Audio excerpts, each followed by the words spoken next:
Hi friends, പുതിയൊരു വീഡിയോയിലേക്ക് എല്ലാവർക്കും സ്വാഗതം. അപ്പോൾ ഇന്ന് നമ്മൾ ചെയ്യാൻ പോകുന്നത് വളരെ സിമ്പിളായിട്ട് ഒരു ഫ്ലവർ പോട്ട് ഉണ്ടാക്കുന്ന വീഡിയോ ആണ്. അപ്പോൾ എന്തായാലും ഈ വീഡിയോ എല്ലാവർക്കും വളരെ ഇഷ്ടപ്പെടും. വളരെ സിമ്പിളായിട്ട് തന്നെ ഉണ്ടാക്കാൻ പറ്റും. അപ്പോൾ നേരെ നമുക്ക് വീഡിയോയിലേക്ക് തന്നെ പോകാം. അപ്പോൾ അതിനുവേണ്ടി ആദ്യം ഒരു കട്ടിയുള്ള ഒരു പേപ്പർ ഞാൻ എടുത്തിട്ടുണ്ട്. അപ്പോൾ അതിന് പ്രത്യേകിച്ച് അളവൊന്നുമില്ല. അതിൻ്റെ ഒരു സൈഡ് വീതി കൂട്ടിയും ഒരു സൈഡ് വീതി കുറച്ചും നമുക്ക് റൗണ്ടിൽ ചുറ്റിയെടുക്കും. അപ്പോൾ അടിയിലത്തെ സൈഡ് വീതി കുറച്ചും മുകളിലത്തെ സൈഡ് നമുക്ക് നല്ല വീതി കൂട്ടിയും ചുറ്റിയെടുത്തിട്ട് അതിനെ നമുക്ക് പശ കൊണ്ട് ഒട്ടിച്ചെടുക്കാം. ഇപ്പം പശയ്ക്ക് വെറും ഫെവിക്കോൾ ഒട്ടിച്ചാലും മതിയാകും. ഫെവിക്കോളാണ് നല്ലത്. അല്ലെങ്കിൽ നമുക്ക് ഗ്ലൂ കൊണ്ട് ഉപയോഗിച്ചായിരുന്നാലും അതിനെ ചേർത്ത് ഒട്ടിച്ചെടുക്കുക. ഒട്ടിച്ചെടുത്തിട്ട് അതിൻ്റെ അടി സൈഡ് നമുക്ക് പോട്ടിന് എത്ര പൊക്കം വേണോ ആ ഒരു പൊക്കത്തിനനുസരിച്ച് അടി സൈഡ് കറക്റ്റ് റൗണ്ട് ഷേപ്പിൽ തന്നെ കട്ട് ചെയ്തെടുക്കുക.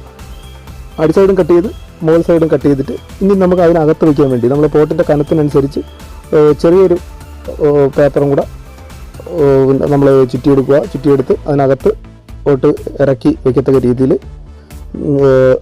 നമുക്ക് ആദ്യം ഒരു പാസ്പോർട്ടിൻ്റെ പുറത്തോ അല്ലെങ്കിൽ തെർമോകോളിൻ്റെ പുറത്തോ നമുക്ക് രണ്ടാമതുണ്ടാക്കിയ ചെറിയ മോൾഡ് ഉറപ്പിച്ച് നിർത്താം.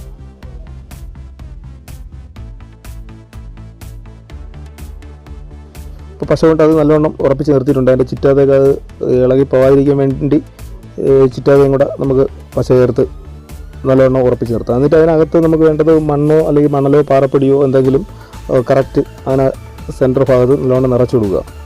അപ്പോൾ ആ റൗണ്ട് ഷേപ്പ് നല്ല രീതിയിൽ നമുക്ക് സിമൻറ്റ് കലക്കി ഒഴിക്കാൻ നേരത്ത് മാറിപ്പോകില്ല. അത് കഴിഞ്ഞിട്ട് വലിയ മോൾഡും കൂടെ നമുക്ക് അതിനകത്തോട്ട് കറക്റ്റ് ഇറക്കി വെച്ച് അതിൻ്റെ സൈഡെല്ലാം കറക്റ്റ് പിടിച്ച് വെച്ചിട്ട് വലിയ മോൾഡിനെയും കൂടെ നമുക്ക് പശ കൊണ്ട് അതിൻ്റെ ചുറ്റാതെയും കൂടെ ഒട്ടിച്ചു കൊടുക്കാം. ഇപ്പോൾ വലിയ മോൾഡും ഉറപ്പിച്ച് ചേർത്തിട്ടുണ്ട്. ഇനി അടുത്ത് നമുക്ക് വേണ്ടതെന്ന് പറഞ്ഞാൽ വൈറ്റ് സിമൻറ്റ് വെള്ളം കൂടെ മിക്സ് ചെയ്യുക. എന്നിട്ട് നമുക്ക് മോൾഡിൻ്റെ ചുറ്റാതെ ഒഴിച്ചു കൊടുക്കാം. ഇപ്പോൾ കുറേശ്ശെ ഒഴിച്ചു കൊടുത്താൽ മതി. കറക്റ്റ് റൗണ്ട് ഷേപ്പിലുള്ള ഷേപ്പൊന്നും ഒരുപാട് മാറിപ്പോകാതെ കറക്റ്റ് എല്ലാ സൈഡിലും കറക്റ്റ് ഒഴിച്ചു കഴിഞ്ഞാൽ കറക്റ്റ് റൗണ്ട് ഷേപ്പിൽ തന്നെ നമുക്ക് കിട്ടും. അത് ഏകദേശം ഒരു ദിവസം നല്ലോണം ഉണങ്ങാൻ വയ്ക്കുക. ഉണങ്ങിയതിന് ശേഷം അതിനകത്തുള്ള മണ്ണ് അല്ലെങ്കിൽ മണലെല്ലാം മാറ്റുക.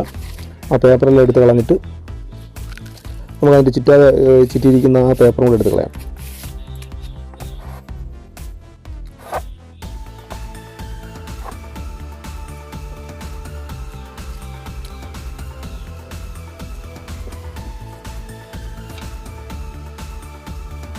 അപ്പോൾ പേപ്പറെല്ലാം എടുത്ത് മാറ്റിയിട്ടുണ്ട്. ഇനി അടുത്ത് നമുക്ക് വേണ്ടതെന്ന് പറഞ്ഞാൽ വെള്ളം ഉപയോഗിച്ചായിരുന്നാലും എംബൈൻ്റെ സാൻഡ് പേപ്പർ ഉപയോഗിച്ച് നല്ലവണ്ണം തേച്ച് ഫിനിഷ് ചെയ്തെടുക്കാം. അല്ലെങ്കിൽ വെള്ളം ഉപയോഗിക്കാതെ വേണമെങ്കിലും നല്ല വൃത്തി ഉണങ്ങിയിട്ടുണ്ടെങ്കിൽ നമുക്ക് പേപ്പർ ചെയ്തെടുക്കാവുന്നേ ഉള്ളൂ. അപ്പോൾ എംബൈൻ്റെ പേപ്പർ ഉപയോഗിച്ച് പേപ്പർ ചെയ്ത് കഴിഞ്ഞാൽ പെട്ടെന്ന് വലിയ തടുപ്പും കറക്റ്റ് നമുക്ക് ഷേപ്പ് ചെയ്ത് നല്ല ഫിനിഷ് ചെയ്തെടുക്കാൻ പറ്റും.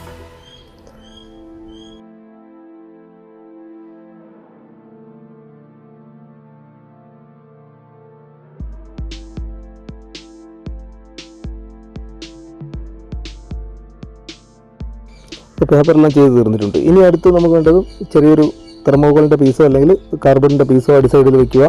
നമുക്ക് അടിഭാഗത്ത് ഹോളായിട്ട് കിടക്കുന്ന അതിനുള്ളിലേക്ക് നമുക്ക് വേണ്ടൊരു കനത്തിന് അടി സൈഡും കൂടെ നമുക്ക് അടച്ചെടുക്കാം. അതിനുവേണ്ടി വൈറ്റ് സിമൻറ്റ് കലക്കി നല്ലവണ്ണം ഒഴിച്ചു കൊടുക്കുക. അത് ഏകദേശം ഒരു ദിവസം നല്ലവണ്ണം വെച്ചിട്ട് പിറ്റേ ദിവസം അതിനെ ഇളക്കിയെടുത്തിട്ട് നമുക്ക് അതിൻ്റെ അടി സൈഡും കൂടെ പേപ്പർ ഇട്ടെടുക്കാം.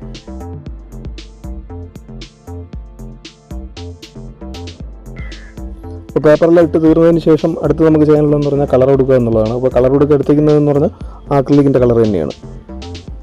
ആക്രിലിക്കിൻ്റെ കളറിൽ ഇനി നമുക്ക് പോട്ടിൻ്റെ പുറത്ത് ഡിസൈൻ ചെയ്യാൻ വേണ്ടി നമുക്കിഷ്ടപ്പെട്ട ഇലകളോ പൂക്കളോ എന്ത് വേണോ നമുക്ക് ഈ പെയിൻറ്റ് കൊണ്ട് തന്നെ വരച്ചെടുക്കാം. അപ്പോൾ ഞാൻ ഇതിൽ കുറച്ച് ഇലകളും കുറച്ച് പൂക്കളും മാത്രമേ കൊടുക്കുന്നുള്ളൂ. അപ്പോൾ അതെല്ലാം നമ്മളെ വീഡിയോയിൽ കാണുന്ന കണക്ക് ചെറുതായിട്ട് ചെറിയൊരു ഡിസൈനിൽ കൊടുക്കുന്നുണ്ട്.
അപ്പോൾ ഡിസൈൻ കൊടുക്കാനുള്ള ഇലയും പൂക്കളും എല്ലാം വരച്ചതിന് ശേഷം നമുക്ക് ഇന്ന് അതിൻ്റെ എഡ്ജ് ഭാഗം, ആ ബോർഡർ ഭാഗം CD മാർക്കർ ഉപയോഗിച്ച് CD മാർക്കറിൻ്റെ പോയിൻ്റ് മാർക്കർ ഉപയോഗിച്ച് നല്ലവണ്ണം അതിൻ്റെ ബോർഡറും കൂടെ വരച്ചെടുക്കുക. അപ്പോൾ വരച്ചെടുത്ത് അതെല്ലാം ഇലകളിലും പൂക്കളിലും അതിൻ്റെ എല്ലാ സൈഡിലും വരച്ചെടുക്കുക. വരച്ചെടുത്തതിന് ശേഷം നമുക്ക് ആവശ്യമുണ്ടെങ്കിൽ ഉണങ്ങിയതിന് ശേഷം ഒരു കോട്ട് ക്ലിയർ വാർണിഷും കൂടെ അടിക്കാൻ നേരത്ത് പോട്ട് കാണാൻ നല്ലൊരു ലുക്കായിരിക്കും. അപ്പോൾ എന്തായാലും ഇത് വീഡിയോ എല്ലാവർക്കും ഇഷ്ടമായെന്ന് വരുന്നു. വീഡിയോ ഇഷ്ടമായെങ്കിൽ ലൈക്ക് ചെയ്യുക, നിങ്ങളുടെ അഭിപ്രായങ്ങൾ കമൻറ്റ് ബോക്സിൽ അറിയിക്കുക. അപ്പോൾ എല്ലാ കൂട്ടുകാർക്കും ഒരിക്കൽ കൂടി ഗുഡ് ബൈ.